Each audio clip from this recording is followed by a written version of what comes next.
these guys will take it down. But in the process, they've been pretty good.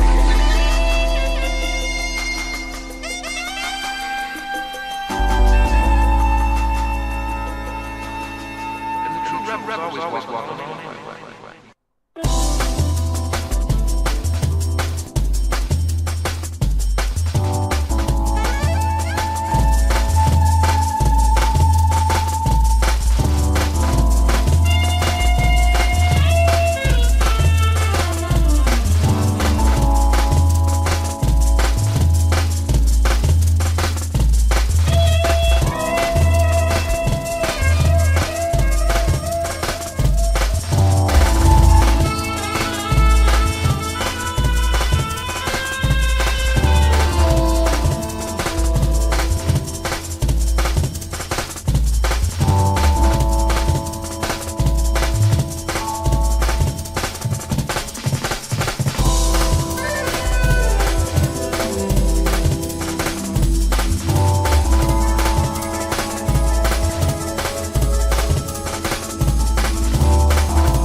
guys will never make a dime. But in the process, they've been the true renegades.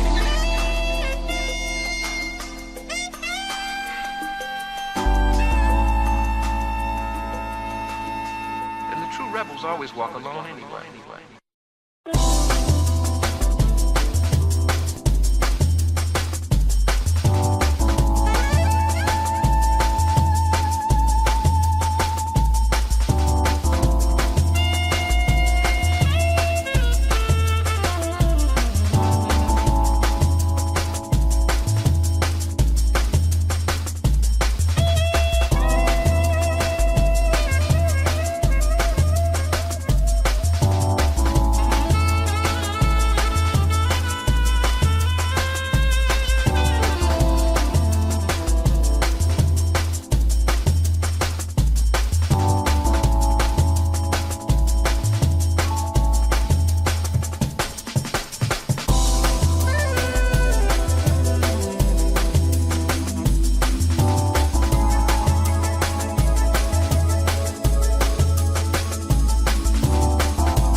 guys will never make a dime.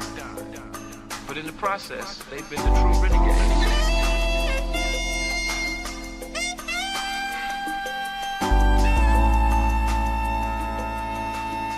And the true rebels always walk alone anyway.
guys will never make a dime. But in the process, they've been the true renegades.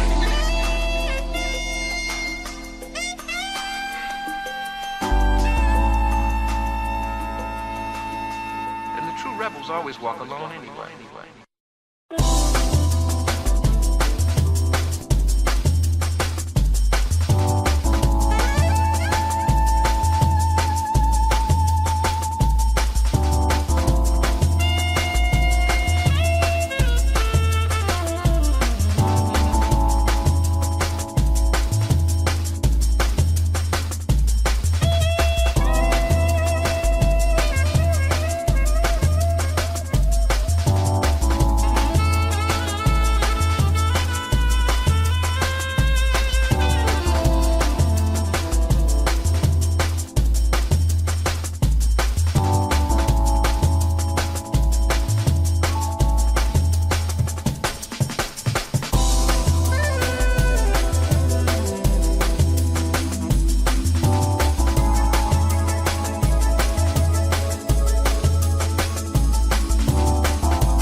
But in the process, they've been the true renegades.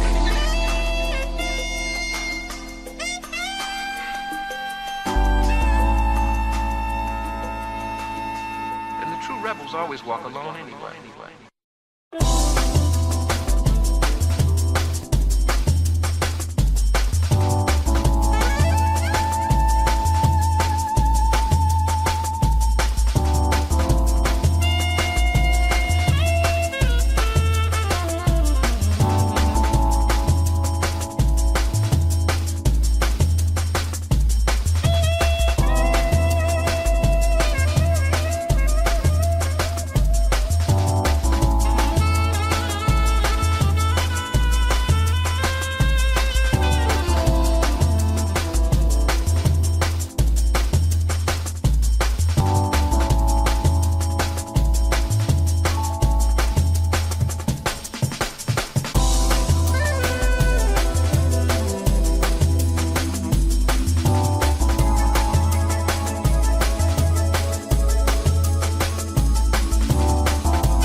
guys will never make a dime.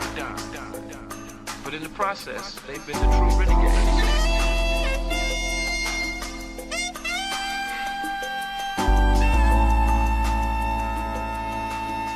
And the true rebels always walk alone anyway.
is you thinking about? Didn't I put you down? Flyers, whips, rolling around like, yeah, that's the boss's chick. On the side, I might have had one or two. Them silly bras wasn't nothing on you. Rolling with him, trying to get revenge. That's what you just don't do. Come through the block in a brand new thing, knowing that being this you ain't brand. Tell me what I did. Why don't you get your man back like that? Come through the block in a brand new thing, knowing that being this you ain't brand. Tell me what I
And no sooner when a heat wave finishes does the rain begin. And in the UK, while it hasn't happened just yet in real life, we do get it in the simulator.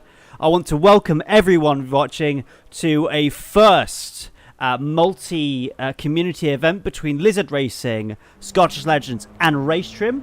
It is a GT3, GT4 multi-class event here at Silverstone. My name is Callum, I'm representing Racetrim, and I am joined by my lovely co-commentator representing Lizard Racing, Nick. Welcome, Nick. Thank you very much, Callum. It's a pleasure to be here and a pleasure to see so many cars on track. Yeah. Despite the weather. Despite the weather, we have 36 cars on the grid at the moment. Now, considering this is your first main kind of multi-community event, and just talk me through your feelings first and foremost. What's going through your mind? Honestly, my mind is a bit blown of all the positive feedback we've gotten from the communities and from the drivers. That as you mentioned, this is the first race and we already have 36 drivers on track. There should be a few more joining as well, hopefully, and it's just amazing to see. Awesome work, and I know there's a lot of positive moves from Racetrim as well, from our end as well. Seeing a lot more diverse people to race with as well. Multiple different skill levels. It's always been a community of inclusivity and making sure that people are kind of of course, ways to improve as well. So it's inclusive and diverse all at once at the same time. So it's great to have more faces, more names to race with as well. So go on. Yeah, sorry to interrupt you there. What I wanted to say is that what I've noticed, and I think many drivers have noticed as well, is that as soon as you join a league of any kind, you start improving so much more quickly, and you have a lot more fun as well along the way, because you can share your experience with many others who might be more experienced than you, or sometimes you need to help someone less experienced with you, which you also learn from. Absolutely, and you get to make some fast friends as well. You may make some from friends for life. So I know I've got some friends that I've made through my time at Racetrim, those of which I would thoroughly love. We're planning to do longer endurance races as a team as well, and it's really kind of helped my life for the better as well. Absolutely, and that's what I think make Racetrim so special, and what I think Scottish Legend and Lizard Racing team is looking up to towards you guys as well, is that you guys are so good at participating in endurance races. Yeah, I know that this is something that many communities want to do. Absolutely, I'm sure we'll go into that a little bit more detail later on. In the meantime, though, because it is a multi-class race, we are going to be doing two separate qualifying sessions in the one. So currently we have all the GT3 cars out at the moment. Currently we are watching Zimmerman, just heading up to the hangar straight now. And so they're going to be running until about 12 minutes to 12 minutes. At that point, they'll swap out. The GT4s will get a chance to get their qualifying. Then we'll have the grid set for a 1 hour 15-minute race. Now, I believe there is a single mandatory pit stop, if I'm not mistaken. That's correct. The pit stop, there's one pit stop mandatory, and it is with the fixed fuel timer as well. So every car will need to stop for a minimum of 25 seconds. If they do choose to swap tires as well, the pit stop will be for 30 seconds in total. Right, and we have just seen our first lap times coming with Marty Bella coming in with a 2-minute 8-second .63. We also have Misha Nukshkup coming in with a 2:10, followed by Clara Renz, all of which are Scottish legends. Tana Raymond's coming in with a 2:11, Anthony Mensick 2:12, Peter Simon with a 2:15, and Parky with a 2:16, showing on screen now in the Ferrari. With a very nice sky blue livery on there. I'm sure we'll have a few more coming in, a few invalid laps maybe through. Bella's coming in even quicker. He's half a second faster than his previous lap. Let's have a little look in the Papaya and Sun Yellow McLaren. Oh, just nearly getting over the line on the Hamilton straight. Making his way through. Just still improving, just holding that half a second advantage. We've also got Clarence with a 1.1 second improvement, as I can see on my timing screens here. Lots of improvement, more times coming in, but generally staying fairly stagnant. I think, is the rain worsening maybe? Yeah, it might be. Or at least it looks like it's gonna stay. Yeah. Current levels. I mean, it may stay all the way through the race, so good luck to those who have a slightly looser dry setup or haven't really had much practice in the wet. I'm guilty of that. I've definitely fallen foul to the same thing myself. As we see... Go on. Do you think those in UK, do they have an advantage given that they are more used to seeing this kind of weather? I'd say in real life, probably. On the simulators, maybe not, because I think it's fairly even overall. I think we quite enjoyed a dry race. And we get a 2:07.4 from Bella, so a second faster than last lap. So plenty of time to catch for the rest of the grid as we see a huge lap coming in on the wets there. Do we have much improvement elsewhere? Got Menchik here. Just coming through almost 2 seconds faster. It's going to be pushing them up anywhere between 3rd and 6th. Where are we going to get? What are we going to see? With 6, 7, 8, 9, 10. It's just going to put them at 6th. Anthony Menchik there heading 6th place with a 2:10.690. But yeah, going back to the weather, yeah, I'd say in real life, probably you can't avoid getting a wet track if you're racing outside. But on the simulators, when you are indoors, you have complete control of the weather. So those who enjoy the wet races will probably have, well, it sounds like a bit of a simple thing, but will enjoy the wet races more. However, they'll probably be a little more accustomed to it. Those with smoother inputs as well, those who... less aggressive on, for instance, throttle and brake inputs, will probably find an easier time of a wet race as well, less performance loss at that time as well. And also those who may have prepared a wet setup also may find an advantage as well over those who may be less prepared. Yeah, it all comes down to experience, and this kind of weather definitely puts people apart to see who has maybe not just been hot lapping, but who has been doing maybe some endurance races or longer races in general, where you will always run into some mixed weather.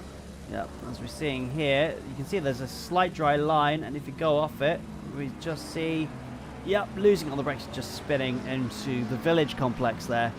Fortunately, no harm, no foul, clear track, so a safe rejoin. But yeah, these things can, drivers can fall foul, as we see a bit of a train coming up here. But I think as the GT4s have now been released onto the track, and I've decided to pick one that's in the pits. There we go. There's a few of them heading onto the hangar straight now. A few more in Stowe and going into Club Corner as we see them coming through. So it looks like the GT3s will have finished their qualifying. Marcy Bella finishing off with a 2:07.4. Newcoop with a 2:09.2. Clarence 2:09.4, your top three. Dominic Zimmerman with a 2:10.0. And Tanner Raymond with a 2:10.2. Sean Julius with a 2:10.3. Anthony Menchik with a 2:10.4. So really packed in. Two rows on the grid there. Third and fourth row separated by just 0.2 of a second, which is quite impressive actually, given the consistency and the not a huge performance difference for Scottish Legends and Lizard. As we see, Fox is off. He's probably just pulled off on the side of the track just to give the GT4 some space, although it has caused a yellow flag, which means the GT4s have to lift, as he has just gone back into the pits. So let's try and catch some of those GT4s in action as we are riding on with Ursoy, a new member of Racetrim, but quite fast. He just moved from pad to a wheel very, very recently, so it's probably proven a little bit helpful given the weather, but there was a lot of cars around. You see two in front and two in the rearview mirror at the top of your screen. So as we'll see some drivers start their qualifying runs, let us ride on board with the lead GT4, or at least the GT4 that's going to be finishing their qualifying lap first, should no issues arise, and that's with Stuart Woolley, one of the long-term Racetrim members, hailing from South Africa. Go through, yep, being very careful, a lot of wheel input into Maggotts, Beckett and Chapel. Up the hanger straight now, just letting that Mercedes really get moving. Just head up to the hanger straight, pulling a few solid sectors. And we will see how things go. And it all seems to be getting all a bit packed up. Just heading into the Maggotts Beckett's complex on my map. I think we've had a few GT3 runners still finishing their laps. They should be headed into the pits very shortly. Yes, for those confused about why there's no GT3s still on track, basically the qualifying is split into two parts. So the first 8 minutes were for the GT3s to set the time, and now for the remaining 12 minutes we have 8 minutes left on the clock, and that is left for the GT4s to set some times. Okay, we're nearly headed to the end of this first lap, going through the Wellington Straight, through just out the village complex, going through the gears to 4th through 5th. It's heading right onto the curbs on the right, really pulling it in at there, really trying to avoid a little bit of snap. To the right for the very last corner, put the power on just enough. Don't use too much curb, and then flat to the line as we will see Stuart Woolley come through with a 2-minute 19.6, already beaten by Max Herrera with a 2:18.5 in the Ginetta. Damn, they are flying in this kind of weather. Yeah, really good performance there from Max, an incredibly quick driver. You know, normally at the head of our midfield, maybe to the tail end of our leading pack. As we'll see now, some more times coming in. So, Tony Paquito, also new, 2:19.8. Nate Fox, 2:19.8. Matty with a 2:21, and that'd be a 2:20.1. Will Vaughan, Racetrim's owner and founder, with a 2:20.8. And the rest of the team still seeing laps as we go. Tyler Gary, 2:21.9. Thomas Kluge, 2:22.3. John Porter, 2:26.9. Often hailed as the heart and soul of Racetrim, especially amongst at least our endurance team, where I've run with him for a few 24 hours, and we've definitely kept each other sane for a fair bit as well. As looks like Woolley is, I think he's just gone back into the pits and come back out again to set up a fresh lap. I was a bit surprised by that actually, because the GT4s, they take quite some time to warm up their tires, and you don't have too long of a qualification time either. Yeah, unless there was a bit of a spin, as we've got Porter back in the pits. He was at the top of Stowe. Might have been something else that I've seen. But we have a very much needed improvement for William Vaughan, who is a second and a half up. Getting up to nearly 2 seconds up now. You see on the top left-hand corner of your screen. He's going down the Wellington Straight now, so we're nearly towards the end of his lap. Let's stick with him and see. He's the only driver improving as it stands. And headed through Luffield and then into Woodcote. 2 seconds faster now. This could be on to take what could be GT4 pole. Will he manage to beat Max Herrera heading up to the line? Just losing a little bit of time, crossing the line with it's not quite there. It's a 2:18.7. So he's still on the second row, as Uro has taken second place. Only about 0.03 of a second difference In fact, just under 0.03 of a second difference between Euro and Wilvon. So a huge lap there as Ursoy as well, with another 2:18.7. So between the three of them, only 0.04 of a second. So another really close kind of second part of the grid behind our pole man. Absolutely, and it feels so beautiful to see all these GT4s on track. I mean, ACC, you often see a lot of GT3 racing. The fact that tonight, we don't only have GT3, we don't only have GT4s, we have a proper multiclass at our hands as well. So it's beautiful to see the in this case, the slower car class, they are so bunched up together, and it's gonna be beautiful to see that race in a couple of minutes. Yeah, GT4 is not getting enough love in ACC. Hopefully we get to change that with a few more multi-class events coming up, especially with a larger group of communities actually coming together to pull together some larger multi-class events. I believe we've got 3 classes for these. Now, of course, 3 of these communities you already have been introduced to: Racetrim, Lizard Racing, Scotch Legends. We also have included Rev Racing, German Racers, Race Star, and Black Flag 81 as some of the other communities who are participating with classes from GT3, GT4, and I believe it's the M2s, which is the 3rd class. Yes, that's correct. And I believe it's now a monthly race to breathe some fresh life into ACC, get some fuller servers, bigger racing going for these more kind of community-based leagues as well. Absolutely. So the CC League, as it's called, Community Clash, as you mentioned, it will be starting with 3 classes, the GT3, GT4 and GTX. And the first race will be on 6th of September, which is a Sunday, if I'm not mistaken.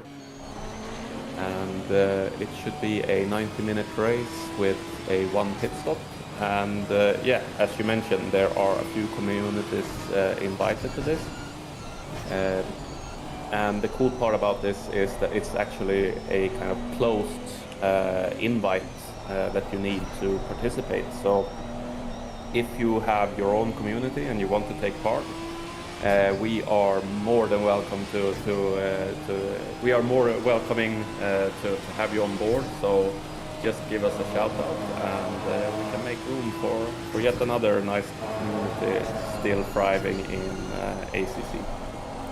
Awesome, because we did see just quite a few, as you'd seen just as we switched the camera while we were talking about that.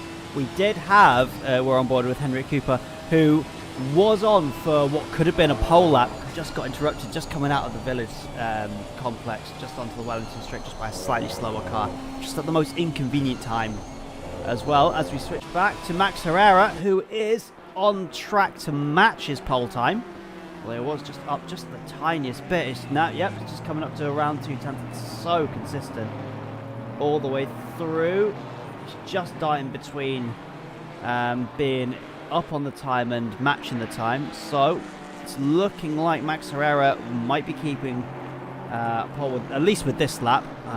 But there are a few drivers who could be up to take that kind of championship position, or the leading position for that pole, as they'll be probably prepping for their last laps as they come round. So 1 lap to go for Max if he decides to take that lap. Just coming up to the line. Is he going to prove, or is it going to stay more or less the same? Stays more or less the same, but we might have a challenger here. Ursoy's just crossed the line to take it by half a second. That's a great lap. Wow. So it's a 2:18.0. If we look at the ELO system as well from lizardracing.com, we can see that Ursoy is, according to the stats, he should be the favorite in the GT4 field for the evening. Okay. So maybe not too surprising, but indeed half a second is still a big pull away from and that's a further improvement. You can see at the top of your picture, 3-5 seconds faster as it stands already on the previous lap. So He's really getting used to that wheel that he's just got. And getting faster and faster as he goes. So there's clearly some time there that can be had by the other drivers. But qualifying well is one thing. Racing well is something completely different. You know, they've got an hour and a quarter. No mistakes. Lots of rain. Plenty of opportunity for those mistakes. As it looks like things are settling down. The time has run out. Just a few cars left on track. Max will not be improving. He has finished for this session. And I think, as it stands, we have our GT4 grid as well. So, Ursoy finishing up in GT4 pole with a 2:18.0. Max Herrera coming in second with a 2:18.5. Row 2 of the grid will have Uro with a 2:18.7 and Vaughan with a 2:18.78. So about 0.03 of a second between the two of them on row 2. Henry Cooper, 21st. Dr. Bones, 22nd. Bones and I have managed to come to blows on many racetracks at times with some great wheel-to-wheel racing. Never gone beyond wheel-to-wheel, I can assure you that. Mr. Matty, 23rd with a 2:19.3. Stuart Woolley, 2:19.6 and 24th. Nate Fox, 25th with a 2:19.6. Tony Paquito with a 2:19.8. 27th for Brad Walsh, 2:19.8. Louis Franco with a 2:25, that's 28th.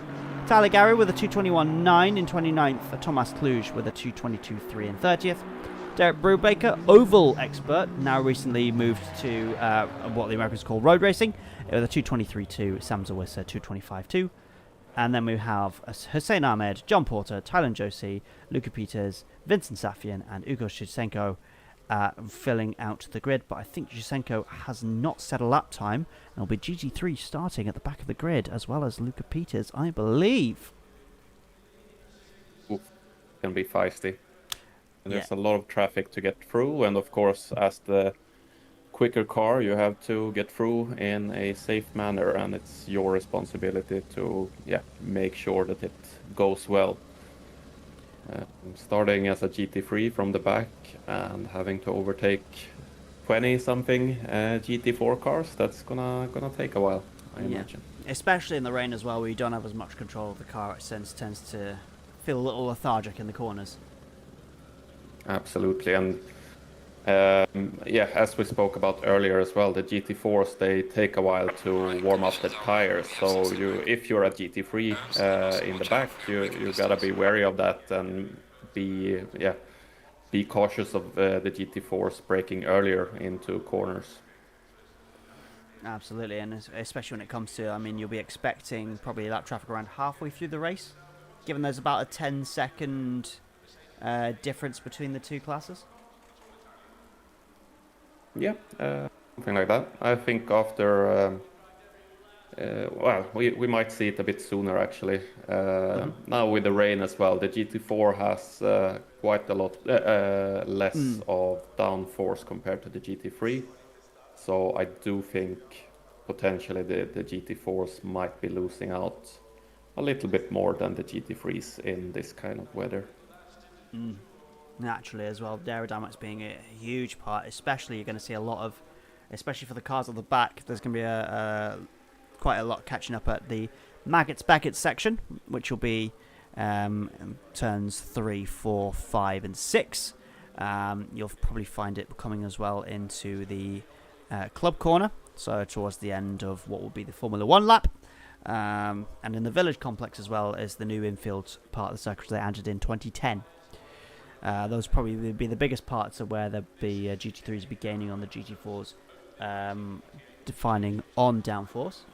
And I have seen this in Multiclass and real life ELMS last year, very much a similar affair with weather. It was dry for the first bit and then it absolutely lashed it down for the second part of the race. This time last year, which will be coming up actually in only about 3 weeks time or so from now. So we'll get to see some real life Silverstone action, maybe a little bit less rain this year. One can only hope. One can only hope. Well, on the plus side, at least the most of the grandstands will have covers over them. At least we did, except we were right at the front, so we got all the rain at the end of it. So we were still a bit damp afterwards, regardless. You got the rain, but you had great seats as well, and hopefully got some nice views of some really nice action on track. Oh yeah, there was some great action. It was kind of at the end of the Woodcote Corner, right before this straight here, as we are set to get going in about 20 Yeah, what do you seconds. reckon, Callum, for turn 1? Will these guys behave? Do we make it out of turn 1 with everyone alive, or will we see some shenanigans? I'm hoping for both all at once. For some drivers, we'll be expecting, especially on the racing line, they'll take it a little bit easier around Copse Corner. Those on the inside probably have more of a dictating to say where the line goes as we start to get underway for our formation lap. A little bit of a server lag as we start to get moving, as there's plenty of cars to render. So hopefully that'll pick up soon, otherwise we might have to bring up a B-Row back screen, as we'll probably just update it just a little bit to see just as we get around here. There we go, we've caught back up now. I think it was just chugging with the amount of spray. But yeah, as the more the GT3s, if they start to have their issues, we may find some GT4s with the same thing. Those following the car ahead may find they lose their braking point, something happens, and then we take it from there. So, as we get our full formation lap, and I'll take one tour around the track before we will be underway for what could be a very exciting affair. What's your take so far? Yeah, so far so good. We did see some GT3s who were a bit naughty, not following the quali procedure. So let's see if we maybe have some penalties after the race to hand out. Yeah. But apart from that, I think everyone's behaving very, very well. We understand that we are here to have clean racing, make some friends, grow the community, the ACC community as a whole, but also the free participating communities tonight, which again, it's Racetrim, we have Scottish Legends, and we have Lizard Racing. And yeah, I'm just so excited to see the start. It's gonna be fun. Now, no live stewarding, as you'd mentioned, just before the broadcast, right? Exactly. We don't do any live stewarding right now. We have a stewarding team who, straight after the race, they will sit together. We have a few members from each community. They will go through all the incidents that might have happened during the race and anonymously decide on potentially some penalties, make sure that the race have been done in good faith, I'd say. And it's important to have that as well for those who do cause incidents, even not as much as kind of penalising for the case of it, but also helping educate those who are less experienced than others. I made a mistake here, where did I go wrong, what could I do better, how could I avoid it, kind of thing. Absolutely. I mean, we were all rookies once upon a time, right? And we definitely have some rookies with us here tonight, and I think it's great that we have rookies here. There's only one way to learn, and it's to drive. But if you do some major mistake and ruining other people's races, then you also need to learn from it. So it's not to punish and say that you're not welcome back, but it's more to, as you said, to educate and inform that, hey, this kind of behavior is not all right. As we just head around the last few, and it's interesting. I think about just about 9 months ago, I think Racetrim was excited to have, just the size of the GT3 field in one race, let alone both fields at once. So it's great to see such a packed event with so many cars, so many different names, faces.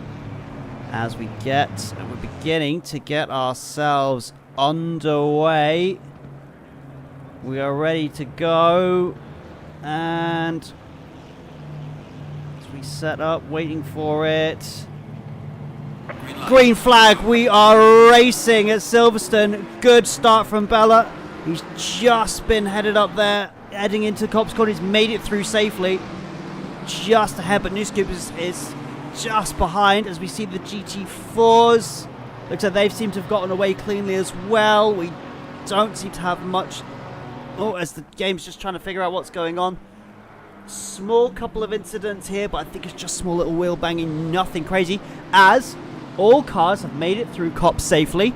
And we're just heading through Magnus Beckett's chapel now as we're looking at the leader of the GT4 field. Just under a bit of pressure with a few of the GT3s around. Oh, there's cars everywhere. I'm loving it so far. As we head back with the leaders heading into Stowe Corner. Just keeping it through, keeping it nice and clean. And I think we've only had one car have had to start from the pits. So it looks like we've had a very safe and a very clean lap one so far. So Bella leads, Newcoop second, Ren's third, Zimmerman fourth, Julius fifth, and Rayman in sixth. And that's for the GT3 field. For the GT4 field, Ursoy leads the GT4 field with Herrera second, Uro third, Cooper fourth, Woolley, as we've had what looks like it might have been an incident. Further down, there's a few yellow flags. Just trying to figure out what's happened. Fox has been off, if I'm not mistaken. Right, Fox, let's see. So let's just pick up exactly where we had on the first lap. Let's just catch some of the replay and see what we had at the start as the game just kind of picks up where. Mind the occasional lag spike. Apologies for that. It looks like it was just a car just a little bit too close at the beginning by the sounds of it. As we see, as it goes, green flag. Apologies for the chugging once again. Plenty to render as we get going again. So it was a really nice start, and there was a couple of wasn't too much there. It was ACC TV just telling me there was something when there wasn't. So Bella still leads. You keep second. He's edged out a bit of a gap already. It's just about a second and a half. With another second and a half between Zimmerman and Renz. This is probably the closest fight of the leading pack so far. Ferrari's looking up the inside. It's going to try and get it. Nope. It's going to tuck in and try and get that important slipstream. Headed up the hangar straight. The McLaren a little bit faster in the straight line. The Ferrari, known for being very good on the corners, takes on the outside. Are we going to get through? We're going to get through. Just a bit of a break on the outside. Is going to hold it. A little bit of wheel banging. Nothing too serious as he... Oh, just caught a little bit of wash there and he has to back out of it. But it was a good attempt so far. As we see some of the GT4s are having a bit of a battle as well. Further back. And that's a GT3 looking like he's making his way back up the field through some of the GT4s. He's going to make his way up just behind Willet's R. There's Rushy R, as down as the name. I think that would have been our pit lane starter, going a little bit wide. And Simon as well, Peter Simon. Oh, just going to try and make his way up the inside. He's going to make the move stick. Yes, he does. Does he leave the door open? Not so much, actually. It's looking okay as it stands. Now, Max Herrera looks like he was stuck in a bit of an incident. He's further down the field. As we move over to where... Whoa! We've got something in the background. Fox has had an incident with Paquito. There's a bit of spinning. Paquito looks like he's facing the wrong way. Yeah, driving the wrong way there. We've had a bit of damage for Bones as well. The front of that Janenta looks a little bit crumpled. Just trying to figure out what happened with that Audi. Facing backwards. Brad Walsh was who it was. There's a little bit of damage on that thing. Well, a little bit of chaos for the second lap onwards. Yeah, things are getting heated, and they want to get through the traffic, I guess. It might also be, in some cases, a bit of inexperience with rain. They are a bit overconfident when it comes out of the corners or into the corners. And people are trying to find their ground. Oh my goodness, a hit there. That's Tyler Gary being stuck in the incident there in his bright green McLaren. Just with Dr. Bones scything through the field. Going through others, and he's getting in. Oh, he's fighting on the GT3s as well. Let him go, mate. As you'll be fighting with Nate Fox, who is not a slow driver in the slightest. Is he going to be looking up the inside? Yes, he does. As Bones stuck in as well. We've got a car flying off in Cops as well. Fox takes the position off of Dr. Bones. So we're looking, there might be a good scrap. Oh, Bones was looking at it up the inside, but no, thinks better of it. And, oh, I think there's Gary as well in the background, just going through, cutting a bit of grass as well. So there's a lot going on.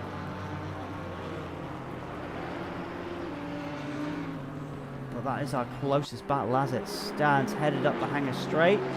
Bones in the slipstream. He's going to look at making a move. Nope. Nothing doing at this point. Now, do we have a close battle in GT3? Yeah, I think we can tune over to Julius.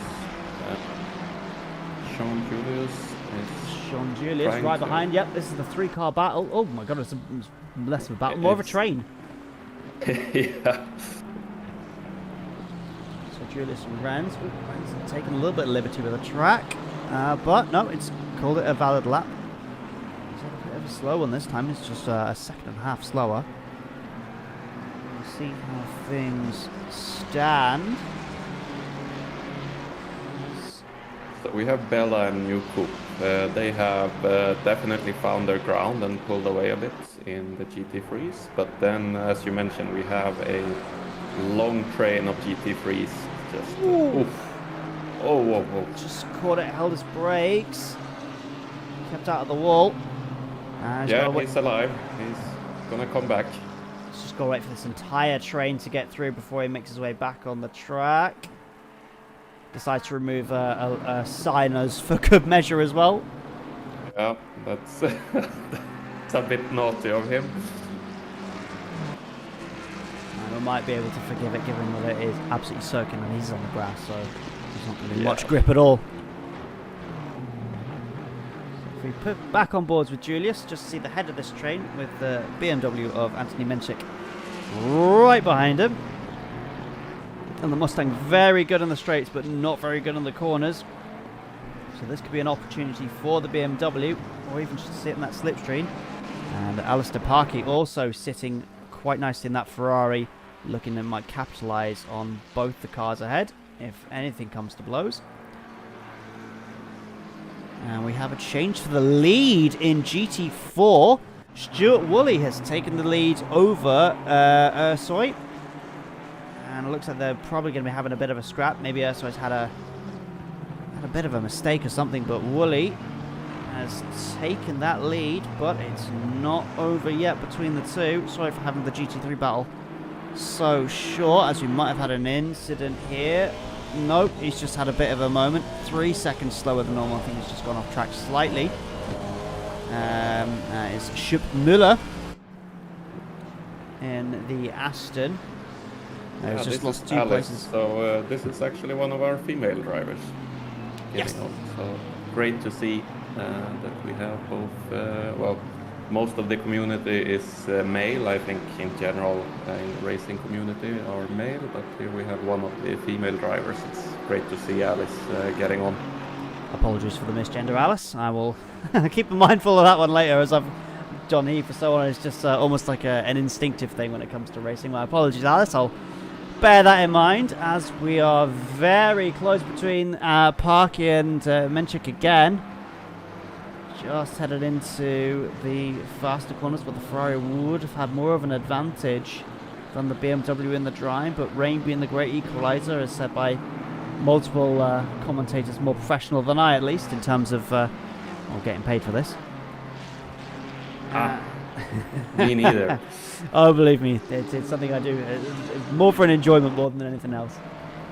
But it looks like that the gap is stabilising between kind of half a second and a full second. So let's see if there's anything close. We've got a 3-car battle in GT4 as Luca Peters making their way through past Vaughan and Herrera. The Herrera's catching Vaughan, or is it kind of stabilizing between the two? Gap's only about a second, which sounds like a lot, but in GT4s it's not that much. No, and especially in the rain as well. Like if you are just you find your confidence, then you can start catching up very, very quickly. And as well, if you make a mistake, it's so easy to make a mistake, and 1 second here is nothing. Yeah. So let's see if we can catch some of these accidents from earlier in the race as it starts to settle. So this is Tyler Gary. This is one we caught when we were watching Bones a little bit earlier. So he breaks in. Does the GT3 get involved? Does he loses it? Just catches the wet stuff. The GT3 goes off in sympathy. Oof.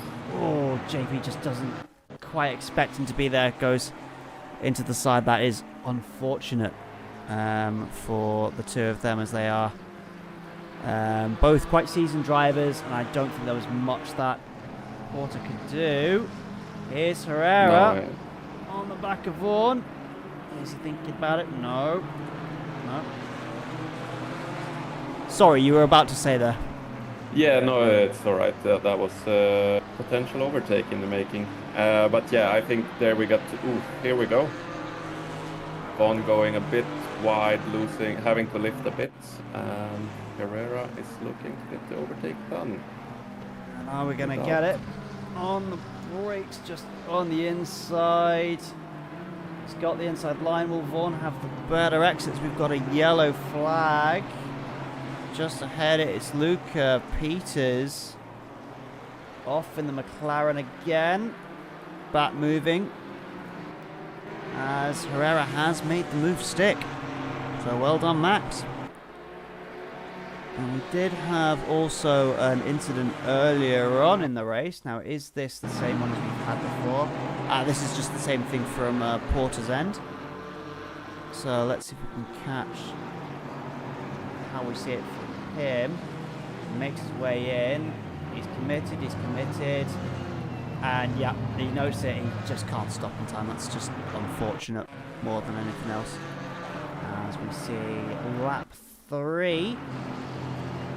Here's the instant. This is the overtake between Woolley and Essoy. Just gives him a little bit of road. That's okay. Oh, great side-by-side action into Stowe corner.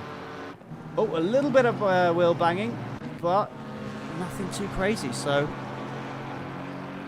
bit Robbins Racing, but the overtake is made, and where the positions remain the same. As Parky's just is having a bit of a battle with Ersic and Menchik at the moment. It's a bit of a backwards and forwards. We just missed it while we're on the replay. But they hold their positions for now, but this is looking to be the battle of the race so far. Yeah, they have been at it, and I doubt Parky is done. He's gonna keep hunting, and maybe now in Magnussen Beckett he can find some time to get out there on the hanger straight and get up side by side potentially. And do you think he'll be able to catch the cars ahead, like Zimmerman, for instance, and Julie? I think, I mean, we never know. There seems to be, like, if we look apart from the P1 and P2, they have pulled away quite a bit, but then we have P3 down to, what is it, even P11, I would say. So P3 to P11 are very close to one another. I think it's less than 10 seconds in between, so a lot can happen. Is that Zimmerman right in front of him? Something's happened to Zimmerman. Something has happened to Zimmerman, so he has lost a position to Julius. I think he might have had a spin. Yeah, let's... I mean, while this battle's on, I can see that the highlight's been made. So, as things just pick up, I just want to keep onto this just while things are live. I think things might have settled. Let's have a little look at the replay. So he goes through, it's the main straight, going a little wide. Meets Josie, the GT4. Oh, a little bit of a server moment then. Oh! Okay. Josie being a bit of an innocent party there. That's not what caused Zimmerman to go back, but that, I'm sure that's something that you and the rest of the stewards will be having a good look at. Absolutely. So again, we don't do live stewarding today, but yeah, that would definitely be one of the incidents that we would be looking at, and yeah, discussing a potential penalty, or see, like now we got a quick replay of the situation. Maybe there was more to it, but I can guarantee that the stewards will be taking a proper look at it. So we did just have an off for Louis Franco in the 423 McLaren GT4. We also had Dr. Bones in the pits as well. What happened to Louis? Here, just inside, hugging the lines, goes a little bit wide. Car spins off. Oh, it's going to be a hit on the wall. Yep. Oi, oi, oi. That's Fairly a big big one. hit on the front. Yep, and I think he's returned it to the pits and called it a day. For that one, so that's Louis Franco no longer in this race. Dr. Bones, I believe, is still in the pits, maybe either repairing that damage on his Ginetta or just taking the pit stop, or both all at once. But he's taking... Now we have in the, sorry to interrupt, now No. we have in the GT3s again, the P6 to P3 are getting very close. There's 4 cars battling out there. Yep, and we're reaching the GT4 traffic. As we've got Tyler Gary just in front of Julius, very sensible, waiting for the exit as Sam Zawisa gets out of the way. Probably wisely so, not to interfere, although he does lose the place to Tyler Gary. But Julius ahead, let's catch the headies of Zimmerman. Patience, patience. And now he's released. And, oh, hello. Menchik's had a bit of an off. Yeah. But looks like no, not too We much see time. Perky now on the outside, inside actually. Oh yeah, there we go. On the inside, is he finally going to get that move done? He's cleared him. Now he's going to hold the inside. Good move. Opportunism. So yeah, the traffic mixing things up, and that's a big part of GT racing as well. You can't just be quick on a hot lap. You need to manage traffic constantly. Yeah. I believe the greatest term I believe I used when I was been doing a bit of training is traffic giveth, traffic taketh away. If we had a little bit of Shakespeare into that as well, given that it is Silverstone. As he's looking for a reply. Oh, with the GT4 getting a bit racy as well. It's Matty as Vinsafian goes off. Probably wise not to get caught up in anything. Oh my goodness. And we had a little bit of contact between the Lambo and the GT4. Lambo seems to be unscathed, but I don't know so much about Matty.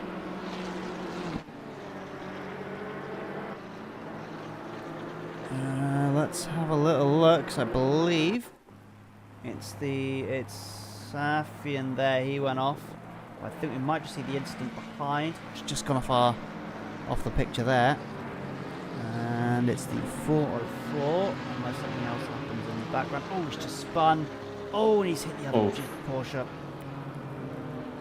It's unfortunate, as we'll see the yellow flag for Matty just ahead. So this is the incident with the Lambo. Yep. 2 into 1 doesn't go, but they seem to be okay, and that's the further incident afterwards. Yeah, that is unfortunate. I think with the Lambo GT3 there, that looked like, well, I mean, you have one car that has a lot less downforce, you have one car with a lot more downforce. One was turning in, whereas the other one could not turn in at the same pace or ratio, which is, yeah, again, you're driving different cars and you both gotta make way for one another. And that's Rushiar, who was just off, and I think is in the pits. Or gone. Might be gone. I think Rushiar's called it a day. Yeah, might be the case. Looks like it, yeah. As looks like we might have a move here. Alice Schuttmuller, she's made her way past Mark Sickinger, so she's making up for time. Oh, bit of the Spa 2000s there. Tyler Gary made to look a little bit more like Ricardo Zonta, but this time it's a bit of a multi-class job as Schuttmuller gets overtaken. She's going to be looking in the wheel track to see if she can make her way back past. Just unfortunate timing with the GT4 in the way. And as there is another couple of battles developing. Oh, we've got another one just up ahead, going up to the hangar straight. It's our friends Menchik and Parky at it again. And we see Marty Fox have been in a spin, it seems like. In Magazine Beckett's, I see he has dropped a few places. Moving again. And it was a drive-through that we had for car 418. And that'll be for Vincent Safian, who had a drive-through, which has now since been cleared. And we also had a drive-through earlier for another GT4, that's car 420. And that's Thomas Kluge. And that's all of our 3 penalties that have now since been cleared. We've had an accident for car number 107. It's Julius. What's happened here? It's Julius and Zimmerman. Oh, this might end all in tears. No. Or has it? Nope. Very close. Maybe just a small love tap happening. Yeah, they're very close together once again. Zimmerman not happy that he'd lost a bit of the time earlier in the race, just 2 or 3 laps ago. So coming up to the home stretch. Looking at Copse. It's not a place to overtake. And don't ask Formula 1, they will get in a massive argument over it as he's got a better exit. Around the outside. Are they going to run into Derek Brubaker? Oh, he just squeaks it in. That was very close. Oof, yeah. I wonder if Julius maybe lifted there to give room. Better to live another day, right? Yeah, live and let live and then come back. Maybe up the next straight, because here comes the raw grunt of that Mustang. Use the GT4 as a bit of a slipstream. As it's Parky's now getting involved as well, so we've got all sorts going on as we'll ride on board. Barely see anything. Let's see if we can get the back wing of Julius. And as Parky's really looking racy, so we were right. Definitely a close bunch with the top 4. Really, well, the aside from the top 2, of course, the 3rd through 6th. Really getting racy and getting involved. Let's see how far Zimmerman's made a gap. It's about a second now. So all eyes on this train of 3. Oh, it looks like they're closing a bit back in. Ooh, a little bit of car's getting a little bit squirrely on the wet. I mean, how do you best kind of adapt to the wet as a GT3 driver, especially in a battle like that? Yeah, it's a good question, and I think these guys, they all have quite a lot of experience on how to get through both the traffic and get through in this kind of weather. But yeah, now people are bunching up, so you got it in the server password. I think you gotta be a bit patient. Absolutely. So we've got another bit of a scrap. Brubaker again, being the lap traffic, being a thorn in the side of the GT3s. Of course, he's done everything right. He's just kept his line and kept himself clean. As the Nissan's now really up the back of the Lambo. These two have been following each other for a while. Gonna look for the move up the inside. Don't hit each other. No. He's left some plenty of space. Very kind of both drivers. Yep, so that's Tanner Raymond up into 7th place. And ahead for 6th, it's these two again. It's Menchik and Parky, side by side. Are we going to get some revenge? Is the BMW going to use that grunt? Nope, it's going to tap around the back of the Ferrari. Around the outside, going to be up around the outside into Stoke Corner. And seconds. Nope. Holds the line. Hoping for the better exit. Ferrari's going to be the widest Ferrari you've ever seen in your life. Holding a racing line. Try on the brakes. Nope. Parky's having none of it. Just brilliant to see. Great racing, and the gaps in GT4 are nice and spread as well. And the only real close gap is between Tyler, Gary and Mr. Matty. They're about a second apart at the moment, after each having their own spins. Both in 28th and 29th positions as it stands. The only other gap in GT4 is between Uro and Nathan Fox with 22nd and 23rd overall. Yeah, and I think Fox might be catching up a little bit here. We might want to keep an eye on them. Yeah, he's still holding it about 1 second to 1.3. Has been a bit of a catch there. I think it was just in a braking zone though, as the gap is slowly growing. But Oh yeah. Now you have an accident for Menzik oh, and someone else. I think. Ito off. And you said it was Menzik. It is. Yeah. He's dropped 5 seconds behind Geisha, who, of course, had just been passed by the Nissan just a lap or so ago. What has happened to you? So let's have a little look and see the replay. And it looks like I was just going a little bit wide. Paquita had the line. And that might be a sorry end to what was developing to be a really good battle. Oh, yeah, 2 into 1. Not really going. And what would be your take on that? I'm assuming Paquito was a lap down potentially. I because- believe so, yes. Yeah. So then, considering that Mansik is already more than half a car length ahead, they are not racing each other. I don't see any reason to put, like, if it was me, I don't see a reason why to put my nose in there. But yeah, again, this is something for the stewards to review afterwards when we can look at the full content, not only from the, let's say, from the TV cameras, where we might get the wrong ID. But yeah, always given benefit of the doubt until we have the full evidence, right? Absolutely. And oh, we've had a bit of a wide moment for Alisher Muller. And Shatenko just gets past nice and cleanly. Takes his line and moves his way up to 10th. And that's down to 11th, but Ashton does have some pace behind it. He's just seeing where she can fully activate it. As Marty Fox is only about a second behind. There he is. So are we going to have another move perhaps? As Alice might have lost a little momentum from her earlier battle. Let's keep with this for a moment.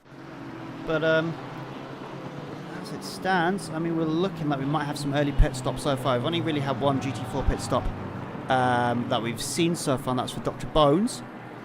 I did see Will in the pits as well, Will Bond. But Oh, yeah. I don't know if he had if he was clearing a penalty or if he was pitting. I only saw when he was leaving the pits. Yep. So Speaking of, Max Herrera's just left the pits. We've also... Oh, that's Ursoy. Ursoy in the wall. one of the top contenders in the GT4 Yep. car class. It's what we were saying at the beginning. Oh, yeah, that's a very Ben Aston. It's what we're saying in qualifying, isn't it? It's one thing to qualify well, but you have to maintain that pace and consistency through an hour and a quarter, especially in the rain, especially with other car classes around. And that is going to be a lot of time in the pits repairing that damage. Let's have a look and see what happened to him. It's the wrong highlight that I'd loaded up, but it's a bit of a yellow flag moment with Vincent Safin that we'd seen there. And oh, just off. And that is such a big hit as well. Yeah, that's going to be plenty. As you can see, the front of that is very bent there. Bonnet's coming loose. All sorts happening as now we're looking like we're stabilised. Closest battle right now is Thomas Kluge chasing down Mr. Matty. It's got another yellow flag for Luca Peters. It was a very nice donut because there's very little grip on that grass. He knows he's on TV. A little bit of showboating. Also has a drive-through penalty. Yeah, if you crash out, you have a drive-through penalty. Well, you can start showboating for the cameras. Currently in 20th place overall, so behind 4 of the GT4s. Fox just ahead has got another move as we have things just going through. Another moment for Alice Schuttmüller. Just making way past Will Vaughan. Nice and easy. And just to give you an idea of some of the fastest laps, Marcy Bella, who we haven't really spoken about that much on your pictures at the moment, the 2:07.4, which I believe is just about pole time, wasn't it? Let me double check that actually. That was, yeah, it was exactly the pole time. So, Marcy Bella, not just pace, but very consistent. Absolutely. And we'll have Newcoop, who is with a 2:08.3 as fastest lap of the race so far. Dominic Zimmerman set to set his fastest lap at the moment, 0.3 of a second faster than previous, but still got half a lap to go, so take that with a pinch of salt. That already set with a 2:09.6, so with pace, but seems to have found his way into more than a few uninvited moments, shall we say. Absolutely, yeah. And now we see Parky actually. He is approaching Julius. He is climbing. Yeah, Parky being the star of the show so far. Are we going to see another one? That Ferrari really working in the rain. Getting into the wheel tracks of that Mustang. Now using the slipstream. Unfortunately with the rain, the slipstream gives a bonus for speed, but also you can't see a thing because there's so much spray. Just trying to get a little bit of a clear image. But also we're seeing Raymond appear out of nowhere behind the two of them. So we might have another three-way fight for fourth place to see if they can catch Zimmerman, who is currently on the podium as it stands. But we've also got pit strategies to take, as some GT4s have taken their pits. Only two GT3s have taken their stops. That'll be Marty Fox and Clarence. And the rest are yet to still stop. Yeah, and we knew Clarence, he had an incident early on, so that explains it. And Marty Fox, I think, also had an early incident. As we just seen Parky having a bit of a battle with Julius midway round and into Maggots. Beckett's clearing, and now let's see that Mustang really stretch its legs into the hangar straight, heading up to Stoke Corner. Had a better exit as well. Can they retain it? Will the Ferrari's better cornering speed give Parky the advantage? Alistair Parky once again making that Ferrari the widest Ferrari you've ever seen in your life. Retains the position. Make sure we keep it on the brakes. Yeah, move done. And you see Tanner Raymond getting involved as well, starting to activate, putting that Mustang under pressure, which will give Alistair Parky just enough space to pull away from that Mustang. Beautiful to see the guys racing so cleanly and fighting across multiple corners without any... What's happened? Something's happened. Julius has just disappeared. Where is Julius? I think he's had I think that's a disconnection. Seems like it, yeah. That is so unfortunate. What has happened to Julius? He's not showing on my screen. Oh, how sad. That is so unfortunate. We were looking forward to that huge battle as we've got Raymond going through on Parky as well. So do we have a new star of the show all of a sudden? seems like it, yeah. Too bad for Julius. That's what happens sometimes with online racing. You gotta make sure you have a proper and good internet connection. Even then, it can still happen, of course. But yeah, Raymond here with a beautiful overtake and getting the overtake on Julius for free, we could say. And Tanner Raymond's fastest lap is also 7/10 faster than Dominic Zimmerman ahead, with only 7 seconds to go, so that'll be a striking distance in about 10 laps. If the pace stays as of course, the fastest laps, which naturally it won't, because there'll be traffic here and there and everywhere, as we see with Sam Zawisza, perfectly illustrating that. And between the two of them, there's not too much in it, as we've got another car. That's the Lamborghini of Geisha. Just getting onto Parky. Alistair Parky's pace seems to have dropped off a bit. Maybe it's time for new tyres or a fresh fuel load. As the pace that was absolutely searing in the first part of the race has now dropped off just a little bit, and letting these other cars behind really catch up and give us more highlights, I guess. Just starved for attention. He knows how to grab our attention, huh? And he's done fantastically. We've basically barely looked away from him for the last half an hour. We might want to look away from him now, though. We have Marty Fox catching up on Etus. Just spotted he was that there. Yeah, 1 second is now half a second only. So. Yeah. Now, Marty Fox has already taken a pit stop, which was 24.5 seconds. As opposed to Etus, who's not taken a stop. As we're riding on board. And we're just getting just a wheel on the grass there. It's going to not help with the straight line speed, taking a lot of curb. Etus is really trying to keep that car stable, but pushing hard just to keep Marty Fox behind. Clarence has also got past Peter Simon just now, so we stay on board. He's holding the inside, and he's conceded the place. Yeah, it felt there that Etus maybe realized that it might be a quicker way for him to get on with his race, to just let Marty by there. And that's a very experienced move, that if you know that someone is a lot quicker than you, it can be beneficial for you to just let them by rather than to fight them and lose plenty of time in that fight. Now we have the Lambo of Geisha and Sickinger in his own car. They're in the pits, so we're finally getting to see some GT3 pit stops coming through. So could this be the first domino that falls? Marty Fox getting past the both of them, so Marty Fox might be on a very good undercut strategy. Probably some clearer track. As we see Sickinger get away.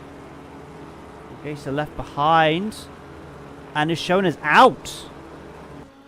So just coming out of the pits now in 11th place as it stands from what I can see.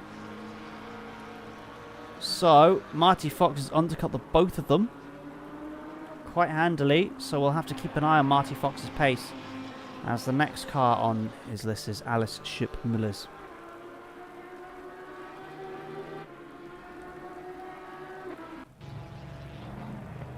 And we'll see John Porter making his way into the pits as well for the GT4s. Max Herrera also coming out of the pits for his second stop. So something's happened to Max. Uro also leaving the pits right behind. So we've got Thomas Kluge coming out just in between the two of them, I think. So that'll be an interesting thing, because they're both, all three of those there are 4th position. But there's about a 2-second gap between all 3 cars. We'll see John Porter still in the pits. Tyson Josie also in the pits, as we've got Alistair Parkey. He's coming into the pits now for his scheduled stop, so this will be a very important one to see as Menchik makes his way back past once again. So we'll keep an eye on this pit stop and see where Alistair comes. We've also got Shudenko also following Parkey into the pits. So it's people have noticed other drivers are headed into the pits. Oh, we've got another contact. Tyler Gary and it's not Paquito again, is it? No, I think it is Hussein Ahmed. Just had a little bit of contact between the two of them. Let's have a look at that back. Oh, looks like there may be a further as Tyler makes a very eloquent spin and making his way forward back onto the track using the handy escape road. Let's see if we can catch what happened. St. Ahmed 410 here. Let's see if this gives us the contact. Oh no, Tyler went off on his own. Hussein just kind of ran into him. Took a moment to compose himself. Very important to do.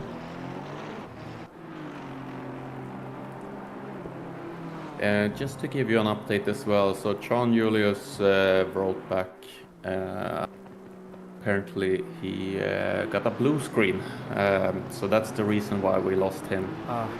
And he was not so concerned about himself. He was more concerned and hoping that he hadn't hit anyone while he got disconnected. So that's a nice thought of him. Luckily he didn't hit anyone. Everything went all right. Too bad we lost him though. He had such a great fight with who was it? With Menzik, Rayman, and with Parky as well. Yeah. Speaking of Parky, he's just made his way past Geyser as well.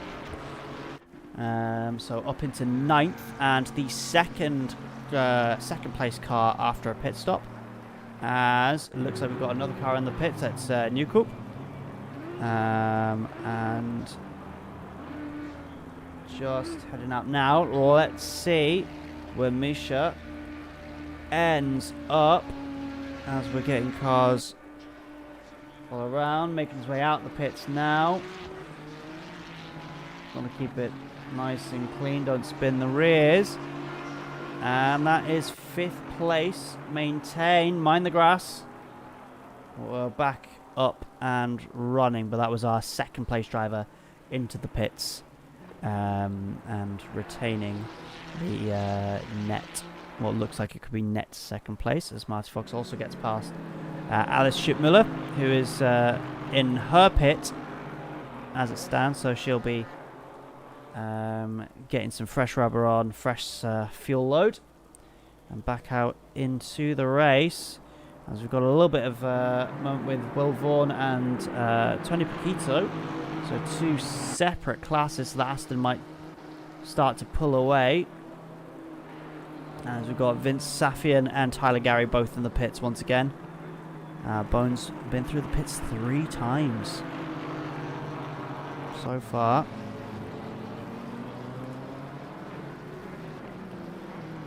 As we've still got Anthony Menchik his way around the race. We have, if you want to jump back to P23, we have Euro getting on to Kluge. Yes, Euro also has taken a stop. Cluj also taking his stop. Mind yourself, Zimmerman, don't get too involved. I think that McLaren might just get the legs to avoid Thomas Cluj. As he does, Euro will make his way up the inside, backs out of it. Probably sees a little more sense, but trying to get the run. Nope. Got to sit behind at this sector of corners and just got to aim for the exit out of Chapel Corner. And then see if we can get the run on the hanger straight. And away we've got something going on with Peter Simon in the pit lane by the looks of it. So that's another there, so 2 GT. Yes, Peter Simon's in the pits. Yeah, sorry, go on. Oh, that's fine. I think this is the closest battle at the moment. There's Euro Still just behind, keeping there, but still less than a second. Taking a few track liberties. Don't know if that will.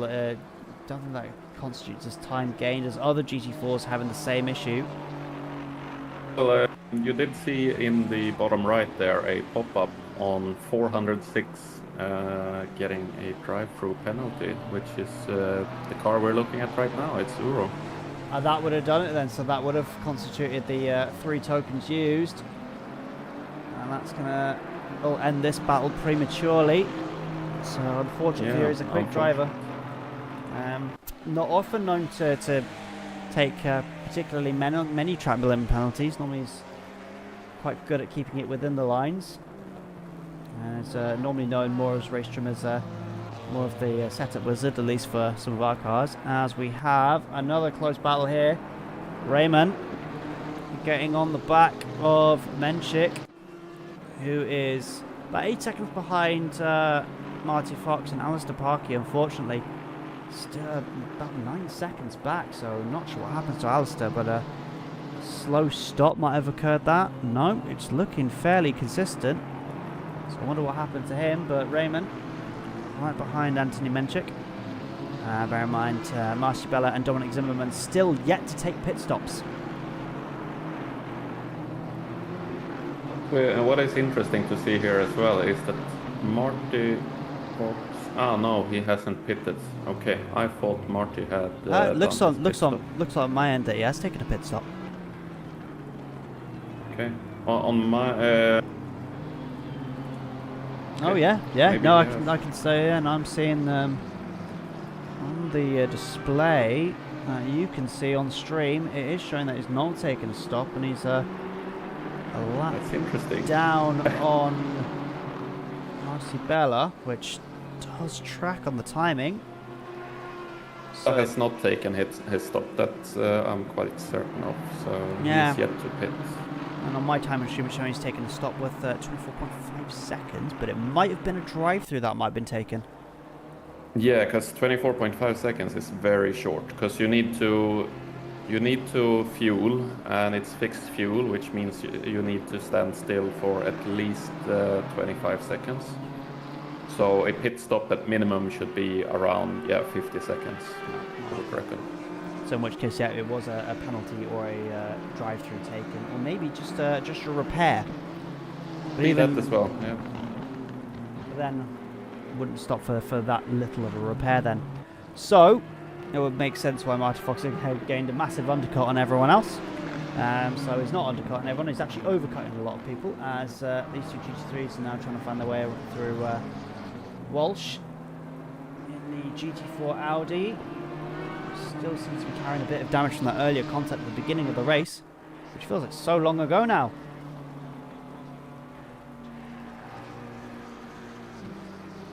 As it seems to have slowed Raymond down just a touch. But I'm sure we'll be catching back up to Menchik. As we still have a little look at our leader. Let's ride on board with him. Coming up to it's Alistair Parkey again. Seems to be a magnet for our cameras. Still 22 laps, no stop with 26 minutes to go. Might want to get in the pits at some point. You've only got about 10 or so laps. Make through. As Marcibella makes his way through. Will we see him coming to the pits? I mean, if you're racing this in this race at the moment, when would you have considered taking your pit stop? Personally, I do like to drive longer first stints, but that's my personal preference. But and it's a 75-minute race in total, so I would say at around the 40 well, after 40 minutes of driving. So what's that? 35 minutes left. 30 minutes left. Going 25 minutes remaining, I would probably say that now is the time to come in, because you do need to make that pit stop regardless. But so far, who are we to judge? Bella has been driving perfectly so far, holding on to the P1 without any bigger issues, it seems. And I think that lead is no longer under any threat, as we can see Newcoop has awarded himself a drive-through penalty. Oi, oi. So, effectively P2 as well, he was. yes, and still currently is. Now the question is, will that give a podium to Menschik, as Zimmerman might be able to, well, should be able to get through, depending on when Zimmerman takes his pit stop. But I'm pretty sure, as I was thinking about it, thought about taking the pits, decided nope, there's a GT4 on the way, probably best not to, just go around one more time. So that's a bit of a spanner in the works there. Now let's see, is there much else, as we've had a bit of a fight between Sam Zawissa and Vince Safian again. It's the two Porsche GT4s and just exchanged positions. I think it might have been on Zawissa losing a little bit of time, so the two of them still looking fairly racy. What have we got? It's Paquito back out after being in the pits. Another magnet for our camera. Unfortunately not for the best of reasons, but also possibly coming into effect with this GT4 battle, as Sam Zawissa also a lot faster than his last lap since pits, but then I think there's not been many, as the last fastest lap was a 2:26, whereas Vince Safian was a 2:21. And actually, these three cars are actually all for position. Believe it or not, this is Tony Paquito actually making his way through for P27. Trying to chase down Peter Simon, who is 25.5 seconds ahead. So it's a bit of a gap. When we have some room as well, we do want to look at another GT4 fight. So effectively P3, P4 in the GT4 race. We have Ersoy versus Cooper. I was just having a look at that actually, just to move to. And Cooper, I thought he was about to lose it then. Nope, just holds the inside. And let's see what's and Ersoy actually has a drive-through. And that'll do it. That ends the battle before it begins. As such, as he's gone to take it. Who was that? Was that Zimmerman? Did I see? That couldn't be Zimmerman, surely. Yellow. Oh, yeah, it is. It's Zimmerman. Aiming to take the pits. And I think he's missed it. What's happened there? I don't know. So he's car 101. Let's check the replay. So coming through Booker Corner. His way through. Exactly as expected. Not taking the pit road. Changes his mind. I don't think he's going to reverse. Did he? I think he maybe realized he didn't have enough fuel to go another lap or something.